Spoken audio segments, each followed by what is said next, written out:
യഥാർത്ഥത്തിൽ യൂറോപ്പിന്റെ ഏറ്റവും വലിയ മാദക നഗരമായ സാവോ പോളോയിൽ യൂറോപ്പിന്റെ കാലഘട്ടത്തിലെ റമദാൻ കാലത്തിലാണ് ലോക ഫുട്ബോൾ നടന്നത്. ഇവിടെ IPL-ന്റെ 2020 നടക്കുമ്പോ ഇന്ത്യ പാകിസ്ഥാൻ മത്സരം നടക്കുമ്പോ അതിന്റെ മുമ്പിൽ അടഞ്ഞിരിക്കുന്ന ചെറുപ്പക്കാരാ, ആ സമയത്ത് നീ മഗ്‌രിബ് കളാക്കാറുണ്ട്, ആ സമയത്ത് നീ നിസ്കാരം എത്രയോ കളാക്കാറുണ്ട്. എന്നാലും നീ അറിയോ, ക്രിക്കറ്റും ഫുട്ബോളും നിന്നെ മതമായി മാറുമ്പോ അതിന് ആരാധകരായ ക്രിക്കറ്റ് ദൈവങ്ങൾ നിന്റെ നെഞ്ചിലെ ടീഷർട്ടിന്റെ മുഖചിത്രമാക്കുമ്പോ നിങ്ങൾ അറിയോ ചെറുപ്പക്കാരാ, IPL-ന്റെ 2020 മത്സരം നടക്കുമ്പോ അഫ്ഗാനിസ്ഥാന്റെ ടീം അംഗങ്ങൾ മത്സരത്തിനിറങ്ങുമ്പോ അവരുടെ പരിശീലകൻ ഇൻസിമാമുൽ ഹക്കിന്റെ ഇമാമത്തോടുകൂടി അവര് പുറകില് മൈതാന മധ്യത്തില് ജമാഅത്ത് നമസ്കാരം ജമാഅത്തായിട്ട് നിർവഹിച്ചിട്ടാ അവര് ക്രിക്കറ്റ് കളിക്കാൻ ഇറങ്ങിയതെങ്കില് പണത്തിന്റെയും പ്രതാപത്തിന്റെയും ഉത്തുംഗതയിൽ നിൽക്കുമ്പോ സുന്ദരി പെൺകുട്ടികൾ അവരുടെ ഓട്ടോഗ്രാഫിന് വേണ്ടി കാത്തു നിൽക്കുമ്പോ അവര് മുഴുവനെ താടി നീട്ടി വലിച്ചിട്ട് പ്രേമമെന്ന സിനിമ ഇറങ്ങുമ്പോൾ മമ്മൂട്ടിയുടെ പുത്രൻ ദുൽഖർ സൽമാൻ താടി വെച്ചപ്പോ ആ ഒരൊറ്റ മഹബത്തിന്റെ പേര് താടി വെച്ചിട്ട് ഇന്ന് വെള്ളിയാഴ്ച മുഴുവന് പള്ളിക്കല കാളിയേക്കാൾ വലിയ താടിയുമായി മുസ്ലിം ചെറുപ്പക്കാരെ വരച്ച് നടക്കുകയാ. ഇന്ന് താടിയില്ലാത്ത ചെറുപ്പക്കാരില്ല. അത് ഉമർ റളിയല്ലാഹു അൻഹുവിന്റെ താടി കണ്ടിട്ടല്ല, അത് ഖാലിദ് റളിയല്ലാഹു അൻഹുവിന്റെ താടി കണ്ടിട്ടല്ല, അത് അസ്ഹാബുൽ ബദരീങ്ങളുടെ താടി കണ്ടിട്ടല്ല, ദുൽഖർ സൽമാന്റെ താടി കണ്ടിട്ട് ഓരോ സിനിമാ താരങ്ങള് താടിയുടെ സ്റ്റൈല് മാറ്റുമ്പോ ആ താടി സുന്നത്തിനേക്കാൾ വലിയ ആഗ്രഹത്തോടെ വെച്ചു കൊണ്ടുപോയോ എന്റെ പ്രിയപ്പെട്ട ചെറുപ്പക്കാരാ. നീയൊക്കെ ന്യൂ ജനറേഷൻ ആരാധിച്ചു കൊണ്ടുപോകുന്ന ക്രിക്കറ്റ് താരങ്ങള് സയ്യിദൻ വരെ ഡ്രസ്സിംഗ് റൂമിൽ ഇരുന്നിട്ട് അല്ലാഹുവിന്റെ ഖുർആൻ ഓതുമ്പോഴാണ് ക്രിസ്ത്യാനിയായ പാക് ക്രിക്കറ്റ് ടീമിലെ ഏക ക്രൈസ്തവ വംശനായ യൂസുഫ് യോഹന്നാ കേൾക്കുക. ആ ഖുർആൻ കേട്ട യൂസുഫ് യോഹന്നയുടെ മനസ്സിലേക്ക് ഖുർആൻ ഇറങ്ങിയപ്പോ സയ്യിദൻ വരന്റെ മുട്ടുമുത്തുനിന്ന് ആ ഖുർആനിനെ കൊന്നുകൂടി ഓതി കേൾപ്പിക്കുമോ സയ്യിദൻ വർ ഓതി കേൾപ്പിച്ചു കൊടുത്തു.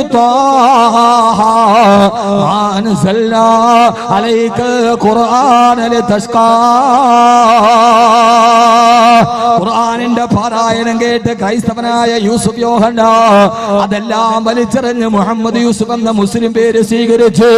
അദ്ദേഹം ഇന്ന് നീണ്ട താടിയും തഴമ്പുമായിട്ട് ക്രിക്കറ്റ് കളത്തിൽ നിറഞ്ഞു നിൽക്കുമ്പോ ഇന്നലെ ബസ് സ്റ്റാൻഡിൽ നിന്ന് തിരിച്ചു കാണിച്ച ചെറുപ്പക്കാരന് വേണ്ടി 5 വഖത്ത് നിസ്കരിച്ച നിസ്കാര തഴമ്പിന്റെ സ്ഥാനത്ത് കുങ്കുമപ്പൊട്ടിട്ടിട്ട് മതം പാറിയ നൂതനദേശം പെണ്ണേ, നീ കാമത്തിന്റെ പേരിലും പ്രേമത്തിന്റെ പേരിലും നിന്റെ ഇസ്ലാമിനെയും സ്വർഗത്തിനെയും വലിച്ചെറിയുമ്പോ ലോകത്തിന്റെ പണക്കൊടുപ്പിന്റെ നടുവ് ഇന്നത്തെ പെണ്ണ് മതം മാറിയത് എങ്ങനെയാ? പർദ്ദയിട്ടിട്ട് നിസ്കാര കുപ്പായം ഇട്ടിട്ട് മുസല്ലയിൽ നീ കൊണ്ടുപോയി സുജൂദ് ചെയ്തിട്ട് തഴമ്പ് വന്ന നെറ്റിയിൽ ഒരൊറ്റ പകലങ്ങട് മാറിയപ്പോ നിസ്കാര തഴമ്പിന്റെ മുഴുവൻ അടയാളമുള്ള നെറ്റിയിൽ കുങ്കുമത്തിന്റെ കസ്തൂരി ബൂത്തിയ ചെറുപ്പക്കാര് പെണ്ണേ, ദിൽഷാന എന്ന പെണ്ണേ, അന്യമതസ്ഥരുടെ കൂടെ ഇറങ്ങി ഓടുന്ന പെണ്ണ്, നിനക്കറിയോ നരകത്തിന്റെ അടയാളം നെറ്റിയിൽ നിന്ന് മായിച്ചുണ്ട്. സയ്യിദൻ വരന്റെ ഖുർആൻ കേട്ടിട്ട് നീണ്ട താടി വളർത്തി നമസ്കാര തഴമ്പോടെ നടക്കുന്ന യൂസുഫ് യോഹന്നെ നിനക്കറിയോ? എന്റെ പ്രിയപ്പെട്ട ചെറുപ്പക്കാരാ, ക്രിക്കറ്റാണ് നിങ്ങളുടെ ഏറ്റവും വലിയ ദൈവമെങ്കിൽ ഫുട്ബോൾ ആണെങ്കിൽ ദക്ഷിണാഫ്രിക്കൻ ക്രിക്കറ്റ് ടീമിന് താടി വളർത്തിയ സുന്നത്തായ വേഷം ധരിച്ച ഒരു ചെറുപ്പക്കാരനുണ്ട്, ഹാഷിം അംല. ഹാഷിം അംല ഇപ്പോഴും ഓരോ കളി നടക്കാൻ ജേഴ്സി ഇടുമ്പോഴും $800 ഓരോ കളിയിലും അയാള് പെടത്തുകയായിട്ട് കെട്ടിവെക്കുകയാ. എന്തിനാണ് ഓരോ മത്സരത്തിന് ഹാഷിം അംല ജേഴ്സി ഇടുമ്പോഴും $500 മധ്യ കമ്പനിക്ക് പെടയെടുക്കുകയാ? കാരണം എന്തറിയോ? ദക്ഷിണാഫ്രിക്കൻ കളിക്കാരുടെ ജേഴ്സിയിൽ മുഴുവനും മധ്യ കമ്പനിയുടെ പരസ്യമാ. മദ്യമല്ലാണ്ട് റസൂല് ഹറാമാക്കി തന്ന വിശുദ്ധമായ ഖുർആൻ ഹറാമാക്കിയ മദ്യത്തിന്റെ ലേബലുള്ള ടീഷർട്ട് ധരിക്കില്ല എന്ന് പറഞ്ഞു ആ മദ്യ കമ്പനിയുടെ പരസ്യം എഴുതിയ ടീഷർട്ട് ധരിക്കാൻ വിസമ്മതിച്ചതിന്റെ പേര് ഓരോ മത്സരത്തിലും $500 പെടയടക്കാൻ ഹാഷിം അംലയ്ക്ക് കഴിയുന്നെങ്കിൽ നാരണത്തുട്ടിന് വേണ്ടി ഇസ്ലാമിനെ വലിച്ചെറിയുന്ന എന്റെ പ്രിയപ്പെട്ട ചെറുപ്പക്കാരാ, ഹൈന്ദവ പെണ്ണിനെ വിവാഹം കഴിക്കാൻ, അന്യമതസ്ഥയായ പെണ്ണിനെ വിവാഹം കഴിക്കാൻ മതം മാറുന്ന ചെറുപ്പക്കാരാ, എല്ലാവിധ സുഖ സൗകര്യങ്ങളുടെ നടുവ് അല്ലാഹുവിന്റെ ദീനിനെ മാത്രം ആഗ്രഹിക്കുന്ന ഈ 2020 ക്രിക്കറ്റ് നടക്കുമ്പോൾ പോലും അതിന്റെ പേരിൽ വഖ്ത് നിസ്കാരങ്ങൾ നകലാകുമ്പോ അഫ്ഗാൻ ടീം അംഗങ്ങളും പാകിസ്ഥാൻ ടീം അംഗങ്ങളിലെ മുസ്ലിമീങ്ങളും മുഴുവനും മൈതാന മധ്യത്തിൽ ജമാഅത്തായിട്ട് നിസ്കരിക്കുമ്പോ അല്ലാഹുവിന് വേണ്ടി ജീവിക്കാനാണ് ജീവിതമെന്ന് പഠിപ്പിച്ചു തരാ.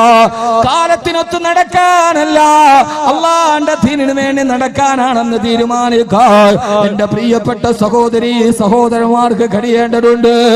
അതിന് നിങ്ങൾ എന്താ ചെയ്യേണ്ടത്? ഞാനതിന്റെ പരിഹാരമാർഗം പറഞ്ഞു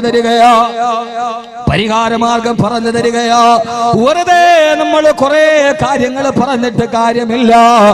ജീവിതത്തിൽ തെറ്റുകളൊക്കെ സംഭവിക്കാം. പക്ഷേ ഉത്തുലുബ് മതാബന് ഭിന്നദാമതി മുഖിലിആ വബിഅസ്മി തർകി ദംബി ഫീ മസ്തഖബലാ. ചെയ്തു പോയ തെറ്റുകൾ അല്ലാഹുവിനോട് തുറന്നു പറഞ്ഞിട്ട് നിന്റെ ദീനിന്റെ വെളിച്ചത്തിലേക്ക് തിരിച്ചു നടക്കണം. കാരണം ഇനി ലോകം അവസാനിക്കാൻ ഏറെ നാളുകളില്ല. ആരോഗ്യത്തോടെ നിന്നവരൊക്കെ ഒരു പൊടുന്നന് ഒരു ദിവസം കൊണ്ട് മരിച്ചു വീഴുകയാ. കമ്മിന് സഹീഹിന് മാതാ മിന ഗൈരി ഇല്ലതി വകമ്മിൻ മരീദിൻ ആശ അദഹറന ഇലാ ദഹരി. ഒരൊറ്റ നിമിഷം കൊണ്ടാണ് ആളുകൾ മരിച്ചു വീഴുന്നത്. ഏത് സമയത്താണ് മരണം വരുന്നതെന്നറിയില്ല.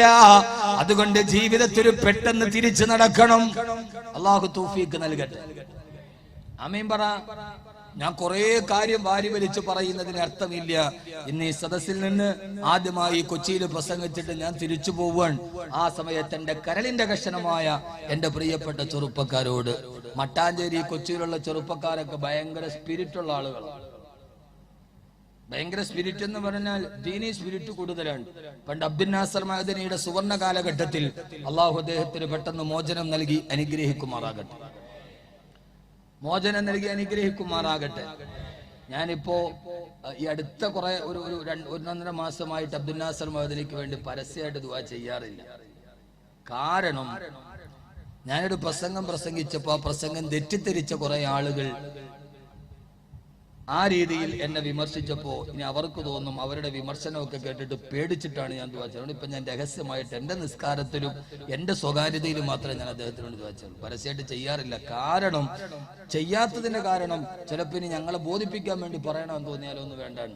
എന്താ പറഞ്ഞത് ഞാനും അദ്ദേഹമായിട്ടുള്ള ബന്ധം എന്നത് അദ്ദേഹത്തിന് നന്നായിട്ട് അറിയാം. അള്ളാഹു അദ്ദേഹത്തിന് നല്ല മോചനം കൊടുത്ത് അനുഗ്രഹിക്കട്ടെ.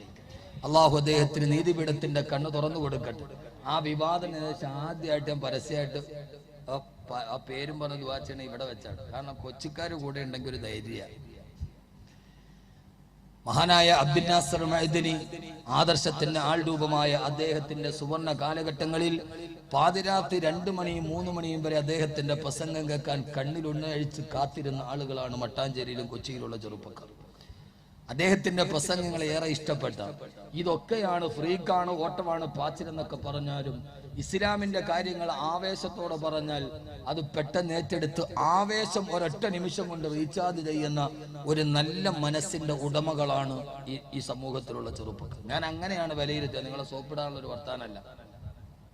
ഒരു നഗരപ്രാന്തത്തിൽ ജീവിക്കുമ്പോ അതിന്റെ അസ്വാരസ്യങ്ങളൊക്കെ മെല്ലെ സ്പർശിച്ചിട്ടുണ്ട് എങ്കിലും ദീനിന്റെ കാര്യങ്ങൾ പറഞ്ഞാൽ പെട്ടെന്ന് അതിന്റെ ആവേശം ഉൾക്കൊള്ളുന്ന ആൺകുട്ടികളാണ് ഇവിടെ ഉള്ളത്. അങ്ങനെയല്ലേ? നിങ്ങളുടെ നാട്ടുകാർക്ക് നിങ്ങളെ കുറിച്ച് നല്ല അഭിപ്രായമില്ല. അവരും ഉണ്ടായിരിക്കുക. മുൻ പ്രസിഡന്റ് ഇപ്പോഴത്തെ ഖത്തീബും ഒക്കെ എന്താ ഉണ്ടായിരിക്കണം? അങ്ങനെയല്ലേ? ഞാൻ മനസ്സിലാക്കിയിരിക്കുന്ന അങ്ങനെയാണ്. അതുകൊണ്ട് ഒരൊറ്റ നിമിഷം കൊണ്ട് തെറ്റ് സംഭവിക്കാത്തവരാരുമില്ല, പ്രണയിക്കാത്തവരാരുമില്ല, പ്രേമമില്ലാത്തവരാരുമില്ല. ഒരു പെണ്ണിനെ കണ്ടാൽ മനസ്സിലെങ്കിലും ഒരു അനുരാഗമില്ലാത്തവർ ആരുമില്ല. എന്തെല്ലാരും തലകുനിക്കണേ? അത് മനുഷ്യന്റെ സ്വതസിദ്ധമായൊരു ശൈലിയാണ്. ഒരു പെണ്ണിനെ കണ്ടാൽ സ്വാഭാവികമായി മനസ്സുകൊണ്ടെങ്കിലും ഒരു ഇഷ്ടം തോന്നാത്തവരാരുമില്ല. 1+1 2 is maths. 1+1 1 is love. 1 1 2 എന്നുള്ളത് മാത്തമാറ്റിക്സ് ആണ്. 1 1 1 എന്നുള്ളത് പ്രേമമാണെന്ന് പാടിയ കവിയെ പോലെ ഈ ഒന്നിലേക്ക് ചുരുങ്ങുന്ന രണ്ടായി പ്രണയം എല്ലായിടത്തുമുണ്ട്. ആ പ്രണയം ചിലപ്പോൾ പൈശാചിക ദുർബോധനത്തിൽപ്പെട്ട് സ്വാഭാവികമായ അബദ്ധങ്ങളിലേക്ക് നാടാറുമുണ്ട്. ഹബീബായ നബി മുഹമ്മദ് മുസ്തഫ, ഞാൻ നിങ്ങൾക്കൊരു പരിഹാര മാർഗം പറഞ്ഞുതരാം. ഇൻഷാ അല്ലാഹ് ചെയ്യോ? ഇതോടെ അവസാനിപ്പിക്കാം. ചെയ്യോ? അങ്ങനെ ഉറപ്പുള്ളവരൊക്കെ ഒന്ന് കൈവക്ക് നോക്കട്ടെ. നിങ്ങളെ കൊണ്ട് പറ്റണാണ്. ഒന്ന് കൈവക്ക് മനുഷ്യന്മാരെ. അല്ലാഹു അക്ബർ. ആണും പെണ്ണും തമ്മിലുള്ള ഒരു ബന്ധം, അത് സ്വാഭാവികമായി ഒരു മനുഷ്യൻ ഉണ്ടാവാം. തെറ്റുകൾ സംഭവിക്കാം. ഹബീബായ നബി മുഹമ്മദ് മുസ്തഫ സല്ലല്ലാഹു അലൈഹി വസല്ലമയുടെ അടുക്കലേക്ക് വന്നിട്ടൊരു സഹാബി പറഞ്ഞു, നബിയെ, എനിക്കൊരു പെണ്ണുമായിട്ടൊരു പ്രേമം ഉണ്ടായിരുന്നു, ഞാൻ അറിയാതെ അവളെ ഒന്ന് ചുംബിച്ചു പോയി. ആരാ പറയണേ? കൊച്ചിക്കാരനല്ല, കൊല്ലംകാരനല്ല, കൊയിലാണ്ടിക്കാരനല്ല, കോതമംഗലത്തുകാരനല്ല. പറയുന്ന ആൾ ഹബീബായ നബിയുടെ മദീനത്തെ പള്ളിയിൽ മുത്തുനബിയെ കണ്ട് വിശ്വസിച്ച സഹാബിയ. നബിയെ, ഞാൻ അറിയാതെ, എനിക്കൊരു പ്രേമുണ്ടായിരുന്നു, പെണ്ണിനെ ഞാൻ അറിയാതെ ഒന്ന് ചുംബിച്ചു പോയി. ഫർജിനി യാ റസൂലല്ലാഹ്, എന്നെ കല്ലെറിഞ്ഞു കൊല്ലു നബി. ഇതാണ് ജീവിതത്തിൽ ഉണ്ടാകേണ്ട ഒരു മൂല്യം. തെറ്റ് ചെയ്താൽ അത് തെറ്റാണ് എന്ന് മനസ്സിലാക്കുക, എന്നാൽ നമ്മൾ രക്ഷപ്പെട്ടു. ഏറ്റവും വലിയ പരാജയം തെറ്റ് ചെയ്തിട്ടും ആ തെറ്റിനെ ന്യായീകരിക്കണം. തെറ്റ് ചെയ്തു പോയി, ഉറപ്പാണ്, പിന്നെയും അതിനെ ന്യായീകരിക്കുന്നത്. അതാണ് ഇന്ന് ഞാൻ പറഞ്ഞല്ലോ, പരസ്യമായി റോഡിൽ വെച്ച് ഫ്ലാഷ് മോബ് നടത്തിയ വീട്ടിൽ നിന്ന് സ്കൂളിൽ കോളേജിൽ പോകാന്ന് പറഞ്ഞ പെണ്ണ് റോട്ടിൽ കിടന്ന് ആട് നടന്നപ്പോ അമ്മ വന്ന് കരണത്ത് അടിച്ചു. ഇന്ന് ഫേസ്ബുക്ക് നമ്മൾ നോക്കിയാൽ അതാണല്ലോ സമൂഹത്തിന്റെ ഒരു അഭിപ്രായ സർവേ. ഇപ്പോ അതിൽ മുഴുവൻ ആ അമ്മയെ പ്രകീർത്തിച്ചുകൊണ്ട് എല്ലാ അമ്മമാരും ഇങ്ങനെ ഒന്ന് രണ്ടെണ്ണം കരണത്ത് പൊട്ടിച്ചിരുന്നെങ്കിൽ ഇവളുമാർ എന്നെ വീട്ടിയിരുന്നേനെ എന്നായിരുന്നു. പക്ഷെ ഇങ്ങോട്ട് വരുമ്പോൾ ഞാൻ വെറുതെ പ്രസംഗിക്കുന്നതിന് മുമ്പ് ഞാൻ ഫേസ്ബുക്ക് നോക്കും. കാരണം അപ്പോഴത്തെ അപ്ഡേറ്റുകളൊക്കെ കപ്പം കിട്ടും.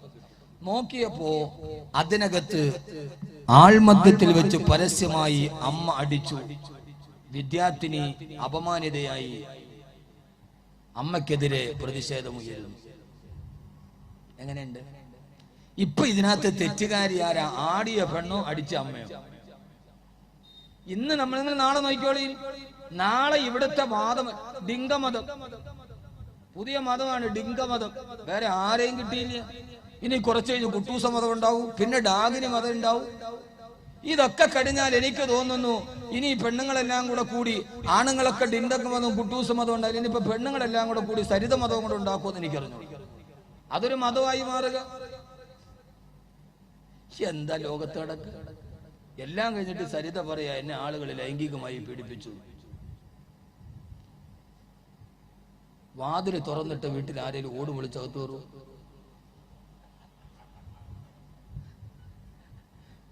4 വാതിലും പരക്കെ തുറന്നിട്ടിരിക്കുക. ഏതെങ്കിലും ഒരുത്തം വന്നിട്ട് അതിനകത്ത് പിന്നെ ഓട് പൊളിച്ച് മേലെ കൂടെ തൂങ്ങിയിറങ്ങും.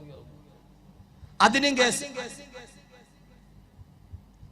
എല്ലാം കേരളത്തെ സംബന്ധിച്ചോളം ഞാൻ പറഞ്ഞല്ലോ, സത്യവും അസത്യവും തിരിച്ചു കഴിയാത്തൊരു ലോകത്തേക്ക് നമ്മൾ നടന്നു പോവാണ്. ഇവിടെ ഇന്നത്തെ ഒരു വിഷയത്തെ നമ്മുടെ ലോകം സമ്മാനിച്ചാണ്.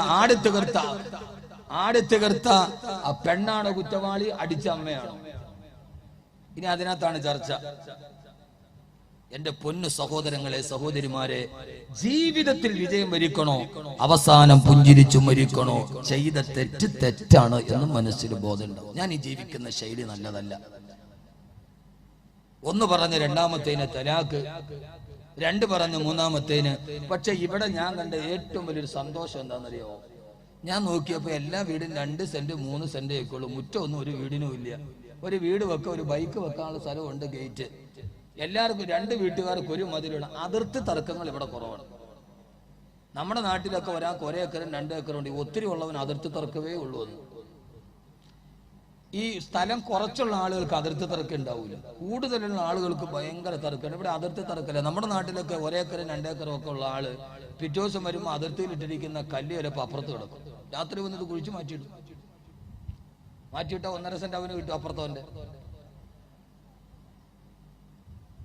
ഇവിടെ ആ ഒരു ചെറിയ ഇതാണ് നമ്മുടെ ഈ കൊച്ചിയുടെ ജീവിതം. ചെറിയ ഒരു മുറ്റം, അതിന്റെ ഉള്ളിൽ ഒരു വീട്. അവിടെ ജീവിക്കുമ്പോൾ ഈ നഗരത്തിന്റെ പൈശാചികമായ അസ്വസ്ഥതകൾ അറിയാതെ നിങ്ങൾ കടന്നുപോയേക്കാം. അതിനുള്ള പരിഹാര മാർഗമേതാ? ആദരവായ പ്രവാചകൻ നബി മുഹമ്മദ് മുസ്തഫ സല്ലല്ലാഹു അലൈഹി വസല്ലമയുടെ അടുക്കലേക്ക് വന്നൊരു സഹാബി പറഞ്ഞു, നബിയേ, ഞാനൊരു പെണ്ണിനെ അറിയാതെ ചുംബിച്ചു പോയി നബിയേ, ഫർജിനി യാ റസൂലല്ലാഹ്, അങ്ങനെ ഒന്ന് എറിഞ്ഞു കൊല്ലണേ നബിയേ, അങ്ങനെ ഒന്ന് എറിഞ്ഞു കൊല്ലണേ നബിയേ, അങ്ങനെ എറിഞ്ഞു കൊന്നിട്ട് പരിഹാരം നിർദ്ദേശിക്കണേ യാ റസൂലല്ലാഹ്. ആ സമയത്താണ് അല്ലാഹുവിന്റെ റസൂൽ പറഞ്ഞത്, സഹാബി, നീ വ്യഭിചരിച്ചില്ലല്ലോ, അറിയാതെ നീ ഒന്ന് ചുംബിച്ചതേ ഉള്ളല്ലോ. വ്യഭിചരിച്ചാലേ എറിഞ്ഞു കൊല്ലേണ്ടതുള്ളൂ, ചുംബിച്ചാൽ എറിയേണ്ടതില്ല.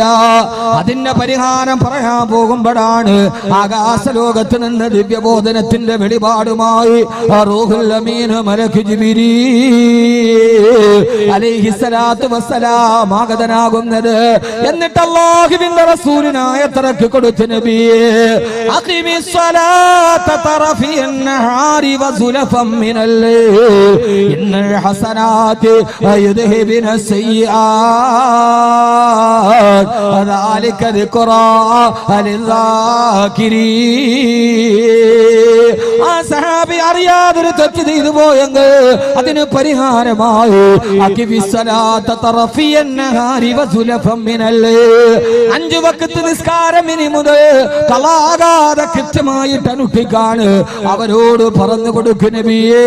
ഇനിയുള്ള നിസ്കാരം കൃത്യമായി അനുഷ്ഠിച്ച് അല്ലാഹുവിനോട് കരഞ്ഞു ദുആ ചെയ്താൽ അവൻ ജീവിതത്തിൽ ചെയ്ത പാപങ്ങൾ പൊറുക്കും യാ റസൂലല്ലാഹ്. അതുകൊണ്ട് ഇതേവരെ എന്റെ പ്രഭാഷണം കേട്ട ഓരോ സഹോദരങ്ങളോട് സഹോദരിമാരോട് അറിയാതെ നിങ്ങളെങ്ങാനും ഒരു തെറ്റിലേക്ക് പോയാൽ അതിന്റെ ഏറ്റവും പ്രധാനപ്പെട്ട പരിഹാര മാർഗം ഒരേ ഒരു പരിഹാര മാർഗമേ ഉള്ളൂ.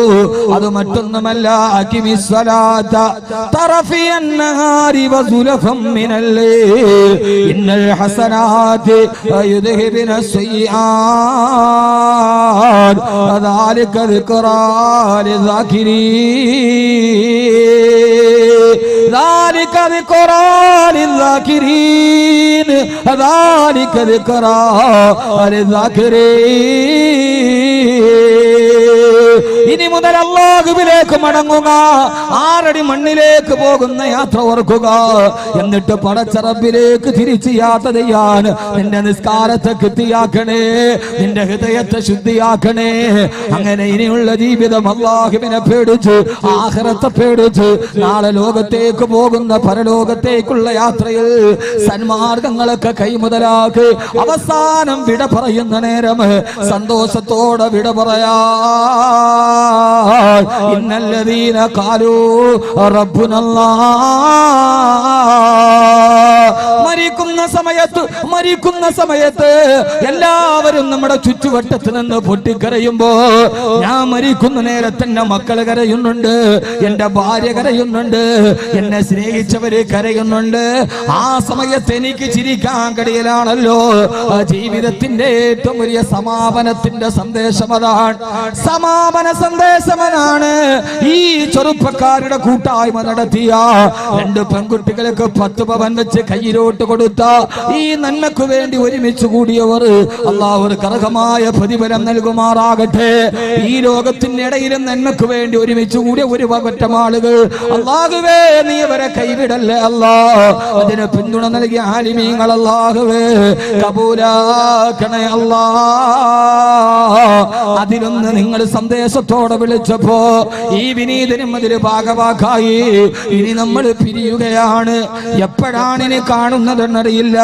ഇന്നലെയും ഇന്നുമായി 2-4 മണിക്കൂറുകളോളം നിങ്ങളുടെ കൂടെ കബീറുണ്ടായിരുന്നു, കബീറുണ്ടായിരുന്നു. ഇന്ന് പിരിയുകയാണ് ഈ മൈതാന മധ്യത്തിൽ നിന്ന്.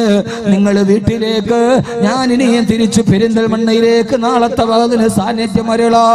ആരാണ് ആദ്യം വീട്ടിലെത്തുക, ആരുടെ ജീവിതമാണ് സഫലമാവുക? ഈ സമാപന സന്ദേശമായിട്ട് എനിക്ക് പറയാനുള്ളത്, സഹോദരങ്ങളെ, അവസാനത്തെ സമാപന ദിവസം ദിവസം നന്നാവണേ, നല്ലതാവണേ. അവസാനം മരിക്കുന്ന നേരം എല്ലാവരും പൊട്ടിക്കരയുമ്പോ കോഴിക്കോട് ഫാത്തിമ ഹോസ്പിറ്റലിന് 602 നമ്പർ മുറി മരണാസന്നനായി കിടക്കുകയാണ് കേരളം കണ്ട മഹാപണ്ഡിതന്. ഇനി ആരും ജനിക്കാൻ കഴിയാത്ത, ഇനി പകരം വെക്കാനില്ലാത്ത, സമാനതകളില്ലാതെ പണ്ഡിത തേജസ്. ഏതുമ്മ പ്രസവിച്ചോ ഉമ്മക്ക് പോലും പരലോകത്ത് അഭിമാനം കൊടുത്ത പ്രിയപുത്രന് ആ സമയത്ത് അവിടെ ഇരുന്ന് വിട പറയാൻ നേരം അടുത്ത് നിന്ന് അലവിക്കുട്ടിയോട് പറഞ്ഞ് യാസീനോദാണ്ടുടങ്ങ്. യാസീനോദി അലവിക്കുട്ടി ഓരോ സമയത്തും മുബീനെത്തുമ്പോ ആ സമയത്തെല്ലാം യാസീനോടൊന്ന് കട്ടിലിൽ കിടന്ന് സക്കറാത്തിന് വിളിക്കുന്നു. ആയത്തോതി ഓതി അലവിക്കുട്ടി ഓനാണ്ടുണങ്ങി. സലാമുൻ ഖൗലൻ മിർ റബ്ബിർ റഹീം, സലാമുൻ ഖൗലൻ മിർ റബ്ബിർ റഹീം. മാന്യനായ അല്ലാഹുവിൽ നിന്നുള്ള സമാധാനത്തിന്റെ വാക്ക് വന്നെത്തി. അലവിക്കുട്ടി ഒന്നുകൂടി ഓത്, സലാമുൻ ഖൗലൻ മിർ റബ്ബിർ റഹീം. അല്ലാഹുവിൽ നിന്നുള്ള സമാധാന വചനം വന്നെത്തി. അതാണല്ലോ മരിക്കുന്ന സമയത്ത് കാത് കേൾക്കേണ്ടത്, അതാണല്ലോ മരിക്കുന്ന സമയത്ത് കൽബ് കേൾക്കേണ്ടത്. ആയത്ത് പരപ്രാവശ്യം ആവർത്തി ചോദിച്ചു. യാസീനോദി ആ യാസീനോദും അടുത്തു നിന്ന ശിഷ്യന്മാരോട് പറഞ്ഞു, എല്ലാവരും റൂമിന് വെളിയിലിറങ്ങ്, എനിക്ക് ചില ആളുകൾ വിരുന്നുകാരുണ്ട്, എനിക്ക് ചില വിരുന്നുകാരുണ്ട്, അവരോടൊന്ന് സംസാരിക്കണം, നിങ്ങളെല്ലാവരും വെളിയിലിറങ്ങ്. ശിഷ്യന്മാര് രേഖപ്പെടുത്തുന്നു, 4 പാട് ഞങ്ങൾ നോക്കി, ആരെയും കാണാനില്ല. ഉസ്താദ് പറഞ്ഞു വെളിയിലിറങ്ങ്, വെളിയിലിറങ്ങ്. അവരെല്ലാവരും വെളിയിലിറങ്ങി വാതിലടച്ചു. ആ സമയത്തകത്ത് നിന്ന് ശബ്ദം കേട്ടു, വലൈക്കുമുസ്സലാം വറഹ്മത്തുള്ളാഹ്, വലൈക്കുമുസ്സലാം വറഹ്മത്തുള്ളാഹ്. വന്ന് കയറിയവരോട് സലാം അടക്കുകയാണ്. ജനൽപ്പടിതിലൂടെ ഞങ്ങൾ നോക്കുമ്പോ ആ റൂമിൽ ഉസ്താദല്ലാതെ മറ്റൊരാള് കടന്നു വന്നിട്ടില്ല. പിന്നെ ആരാണ് വരാനുണ്ടെന്ന് പറഞ്ഞത്? ആരോടാണ് സലാം പറഞ്ഞത്? ആ സലാം പറഞ്ഞത് ആരോടെന്നറിയോ? അല്ലാഹുവിന്റെ മലക്കുകൾ ഇവിടേക്ക് കടന്നു വന്നു. ഇന്നല്ലദീന ഖാലൂ റബ്ബുനല്ലാഹ് സുമ്മ ഇസ്തഖാമൂ തതനസ്സലു അലൈഹിം അല്ലാഹുവിന്റെ തൃപ്തിക്ക് വേണ്ടി ജീവിച്ചവർ, പടച്ചറപ്പിനെ ഇഷ്ടപ്പെട്ട് ജീവിച്ചവർ, അവർ മരിക്കുന്ന സമയത്ത് ആകാശ ലോകത്ത് നിന്ന് അല്ലാഹുവിന്റെ മലക്കുകൾ ഇറങ്ങി വന്നിട്ട് അവരോട് സലാം പറയുമത്രേ. മലക്കുകളോട് സലാം പറഞ്ഞു.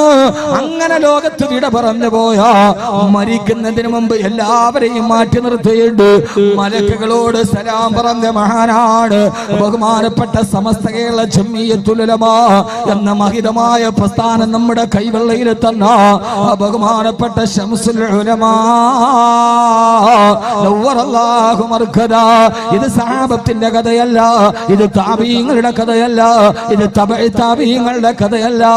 ഈ ന്യൂ ജനറേഷൻ ചെറുപ്പക്കാരനോട് വാള് പറയുമ്പോ വർഷങ്ങൾക്ക് മുമ്പ് കേരളത്തിന്റെ മണ്ണിൽ ജീവിച്ചിരുന്ന ഈ എല്ലാ അസ്വസ്ഥതകളുടെയും അസ്വാരസ്യങ്ങളുടെയും അപസ്വരങ്ങളുടെയും അപഹാസങ്ങളുടെയും അവമതികളുടെയും അപവാദങ്ങളുടെയും അസുരന്മാരുടെ നടുവിൽ ജീവിച്ചിരിക്കുമ്പോ അല്ലാഹുവിന്റെ അടുക്കലേക്ക് പുഞ്ചിരിയോടെ വിട പറഞ്ഞു പോയാ ഇനിയും നിങ്ങൾക്ക് കേൾക്കണോ? 1 മാസം കഴിഞ്ഞിട്ടില്ല, ചമ്മാട് ദാറുൽ ഹുദ എന്ന കേരളം കണ്ട ആത്മീയ ഭൗതിക സമന്വയ അക്ഷര സമന്വയ വിപ്ലവ വിഷ്കാരത്തിന്റെ അവസാനത്തെ വാക്കായ ദാറുൽ ഹുദയുടെ തിരുമുറ്റത്ത് മഹാനായ സൈനുൽ ഉലമാ ചെറുശ്ശേരി ഉസ്താദ് നവ്വറല്ലാഹു മർകദാ രോഗബാധിതനായി വീടുമ്പോ ചമ്മാട് ദാറുൽ ഹുദയിൽ ഫത്വ കൊടുത്തതിനു ശേഷം മഹല്ലിയുടെ ദർസ് എടുക്കുമ്പോഴാണ് രക്തസമ്മർദ്ദം കൂടുന്നത്. അവിടെ നിന്ന് ആംബുലൻസിൽ കയറി നേരെ ബേബി ഹോസ്പിറ്റലിലേക്ക്, അവിടെ ഐസിയുവിൽ കിടക്കുമ്പോ നാവ് കൊണ്ട് ശബ്ദിക്കാൻ കഴിയുന്നില്ല. അപ്പോഴും നാവെടുത്തിട്ട് ശബ്ദിക്കാൻ കഴിയാത്തപ്പോഴും തന്റെ കയ്യിൽ വെച്ച തസ്ബീഹ് മാലയിൽ കൽബ് കൊണ്ട് ദിക്ർ ചെയ്ത് ഇത് ലോകത്തിന്റെ അത്ഭുതമാണ്, ഇത് അത്ഭുതമാണ്, ഇത് അലങ്കാരമാണ്, ഇത് കാണാതെ പോകരുത് പെണ്ണേ.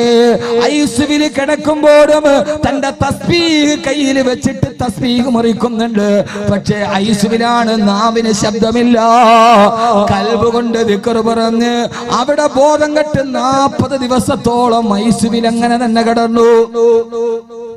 ഏതാണ്ട് ഒരു മാസത്തോളം ഐസിൽ അങ്ങനെ തന്നെ കിടന്നു. ഒരു ദുനിയാവുമായിട്ട് ബന്ധമില്ല, ഒരു മോശമായ വർത്തമാനം പറഞ്ഞില്ല. അവസാനം ലാ ഇലാഹ ഇല്ലല്ലാഹ് മുഹമ്മദുർ റസൂലുള്ളാഹ് എന്ന് പറഞ്ഞിട്ടാണ് കഴിഞ്ഞ മാസം ഈ കേരളത്തിന്റെ മണ്ണിൽ നിന്ന് സൈലുൽ ഉലമ വിട പറഞ്ഞു പോയത്. അള്ളാഹു കൊടുത്ത അവസരമല്ലേ. മരിക്കുന്നതിന് തൊട്ട് മുമ്പ് 10-30 ദിവസം ഐസിലിന്റെ ഉള്ളിൽ ഒരു ദുനിയാവിന്റെ സംസർഗമില്ല. മഹാമാരി വിട പറഞ്ഞതുപോലെ ഖൽവത്തിലായി ഈ ദുനിയാവുമായി ബന്ധമില്ലാതെ പാപത്തിന്റെ ഒരു സാഹചര്യം പോലും ഒരു കാട് ഇത്രയും നല്ല വിട പറയൽ നൽകിയെങ്കിൽ എന്നോടും നിങ്ങളോട് ഞാൻ ദുആ ചെയ്യോടെ വസിയത്തോടെ പറയാ, ഉസീകും യാ ഇബാദല്ലാഹ് വയ്യായ ബിനഫ്സി അവലം ബിതഖ്വല്ലാഹ്. എങ്ങനെ ജീവിച്ചാലും മാറ്റമുണ്ടായിട്ടും മരിക്കണേ. മരിക്കുന്ന സമയത്തിനല്ലദീന ഖാലൂ റബ്ബുനല്ലാഹ് ثم استقاموا تتنزل عليهم الملائكة. മലക്കുകൾ വന്നിട്ട് പേടിക്കണ്ട, അല്ലാ തഖാഫൂ നീ പേടിക്കണ്ട, വലാ തഹ്സനൂ നീ ദുഃഖിക്കണ്ട എന്ന സന്തോഷവാർത്ത കേട്ട് ഈ ലോകത്ത് നിന്ന് വിട പറയാൻ അവസാനം സ്വർഗത്തിന്റെ വാതിൽ തുറന്ന് സ്വർഗത്തിന്റെ ഉള്ളിൽ കടക്കാൻ പണമില്ല റബ്ബേ, വാങ്ങുവാനാ വീട്, കൊതിയുണ്ട് വല്ലാതെ പെടും അതിനോട്. അതിലേക്കു നീ ഒരു പാസ് താമന്നാനേ, അത് നിന്റെ പക്കൽ മാത്രമാ ഹന്നാനേ. അള്ളാഹു നമുക്ക് ആ സ്വർഗത്തിൽ ഒരുമിച്ച് കൂടാൻ അള്ളാഹു തൗഫീക്ക് നൽകി അനുഗ്രഹിക്കട്ടെ. അതുകൊണ്ട് ഈ പുതുതലമുറയോട് സ്വർഗമാണ് അഭികാമ്യമെന്ന് ലോകത്തോട് പറയാൻ, അതിന്റെ സുഖരസങ്ങൾക്ക് വേണ്ടി ഭൗതികമായ സുഖാസ്വാദനത്തിന് മാറ്റുക, അതിലേക്കുള്ള ഏറ്റവും വലിയ നന്മയാണ്. സ്വർഗം വാങ്ങിക്കാൻ ഒന്നും നമ്മുടെ കയ്യിലില്ല. അള്ളാഹുവിന്റെ റസൂൽ പറഞ്ഞു സല്ലല്ലാഹു അലൈഹി വസല്ലം, പരമാവധി സൽക്കർമ്മങ്ങൾ നിങ്ങൾ ചെയ്യുക. ആ സൽക്കർമ്മങ്ങളാണ് ഈ സംഘാടകർ ഇന്നലെയും ഇന്നും 2 ദിവസം 2 പെൺകുട്ടികളുടെ വിവാഹത്തിന് വേണ്ടി അവർ സഹായിച്ചു. ഇൻഷാ അല്ലാഹ് ഇതിൽ നിന്ന് കിട്ടുന്നത് അവർക്ക് സാധു സംരക്ഷണത്തിന് വേണ്ടിയാണ്. വക്കറ്റുമായി ഈ സംഘാടകർ മുമ്പിലേക്ക് വരും. ഇന്നലെ ഞാൻ പറഞ്ഞു വിട്ടിരുന്നു, സദക്കക്ക് വേണ്ടി കുറെ പൈസകൾ നിങ്ങൾ കൊണ്ടുവരിക. ഇൻഷാ അല്ലാഹ് ഒരു നല്ല സദക്ക ഈ സദസ്സിലേക്ക് നൽകുന്നതിനോടൊപ്പം തന്നെ എല്ലാവരും ഒരാളും എഴുന്നേക്കരുത്. നമ്മുടെ ദുആയോടുകൂടി നമുക്ക് പിരിയാം. എല്ലാവരും മറക്ക ഒരു 3 സ്വലാത്ത് സ്വല്ലല്ലാഹു അലാ മുഹമ്മദ്.